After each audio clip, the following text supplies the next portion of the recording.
matter for the success. What we also see, and that's sort of more fine-grained, is that in those countries, those gateways seem to have a high level of metacognitive content. What do I mean by that? I mean by that students not only know what they have been taught and can reproduce all those textbooks, but that they can use school subjects as languages to understand the world. They don't see mathematics just as a collection of formulas, but they understand the fundamental paradigms that underlie mathematics. They know how to model the world, to predict things, to predict phenomena. They know how to use mathematics as a language to describe the world. And the same for history. They don't remember all the battles that were fought somewhere, but they know the historical paradigms that allow them to structure the world. That's a very, very interesting aspect. And actually, when we did some interviews in Mexico, you could see that teachers are making those changes as well.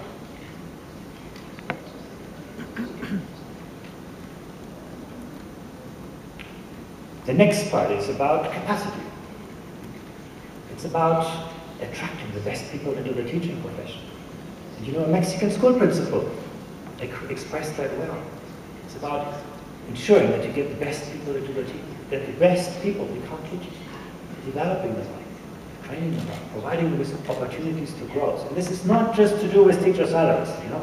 It's not just about paying teachers very well. It's about making sure that teachers have opportunities and perspectives for their future. It's making sure that you don't tell a young person to, you know, you're 25 years old, you're going to become a mathematics teacher in this school, and 25 years later, you're a mathematics teacher in this school. This is not how the knowledge economy works. The knowledge economy works by providing people with career perspectives, perspectives for development, connecting teachers, connecting schools, so that everybody progresses in a profession. That's about attractive education systems. You can actually see the Finnish Minister of Education telling you a story about that. I think one of the main reasons behind the good learning outcomes and results is the good teacher education. All the teachers, they have a master's degree from the university in Finland, and because the teacher's profession is very highly appreciated in Finnish society, so it means that all the universities, they can select the best students to become a teacher. So of course it's helped because then they can get the most motivated and best people to become a teacher. Now, you heard her saying, the minister, the teaching profession is highly appreciated. Okay, so we now know we can't learn from them because in our country the teaching profession is not highly appreciated. That's often what we hear. But actually, the appreciation of the teaching profession is as much an outcome of your education system as an attribute of society. Why is the teaching profession in Finland so appreciated? By the way, it was not in the 1960s and 70s.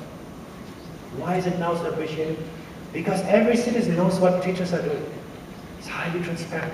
Teachers are not just reading a book to their students. They're actually high-level knowledge workers that are actually doing a very demanding, ambitious job. Everybody knows.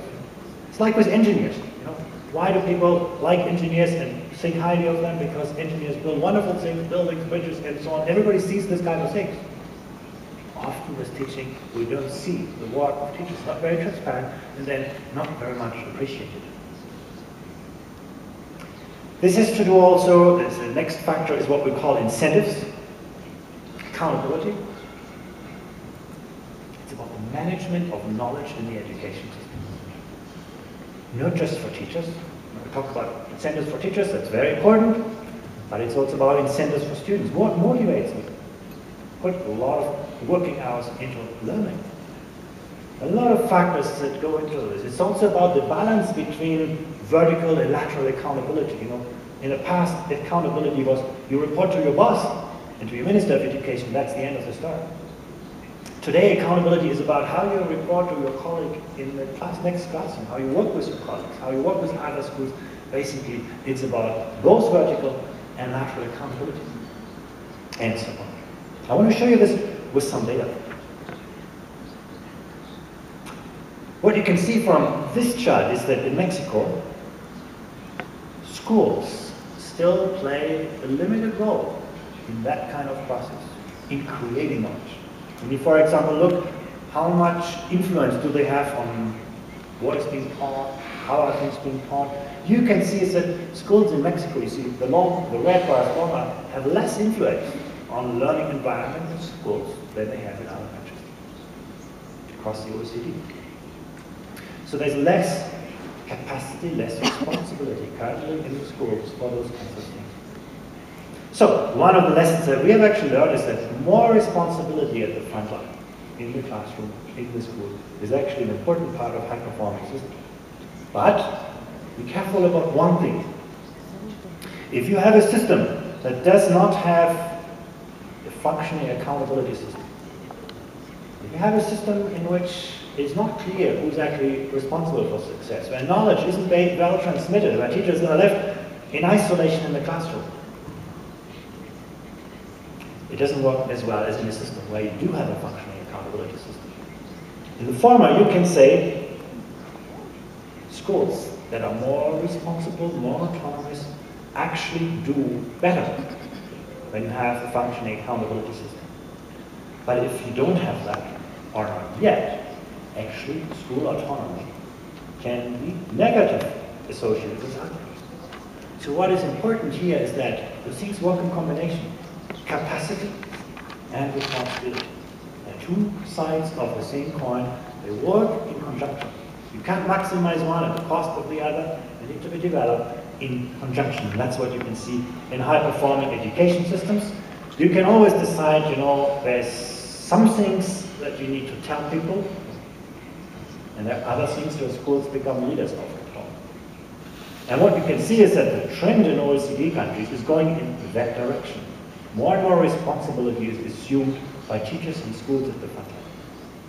You can argue that the past was like this. Most of the things that schools did were basically prescribed. Currently, most systems are here, but if you look at countries like Finland or Japan, you can actually see the school is now the center of education development. But keep in mind, those things only work with the capacity being built. So building capacity and ensuring responsibility are both important. That's what the PISA data tell us. I just want to very briefly highlight one point, and that is that this is not much to do with whether schools are run publicly or privately. When you actually look at the performance of public and private schools come out better in PISA, but once you discount the social background of schools, you can actually see that in the case of Mexico, public schools are actually doing a better job than private schools. Not what people see, because you see the results of your children, and they are better in private schools, but when you subtract the effect of social background, you can say that public schools are not bad. They're actually doing a better job, and that's true for most countries. So when I talk about responsibility at the front line, this is not about who runs the school, a public or private organization. This is about the discretion that schools have to actually manage their own affairs. I want to talk once more about investing the resources where they can make most of the difference. Making efficient spending choices in education. You know, policymakers often like to do things where things are visible. You know, you put computers in the class, or you reduce class size. You can show success very quickly, but actually, it's a very expensive way to improve outcomes. What our data actually shows that those countries that invest the resources in the quality of teachers have a better chance to improve their learning outcomes than those who actually do just quantity. And again, I want to bring you back to this example of Shanghai. After 6 years of consistently investing the resources where they can make most of the difference, they actually achieved better outcomes, significantly better outcomes, which you've seen. And that's actually a general lesson. If you look at children from rich families, you know, whether you go to school in Mexico, in Japan, Shanghai, Europe, the United States, difference is not that great. Our education system makes most of the difference is how they deal with specific challenge. So listen how the story with Shanghai ended.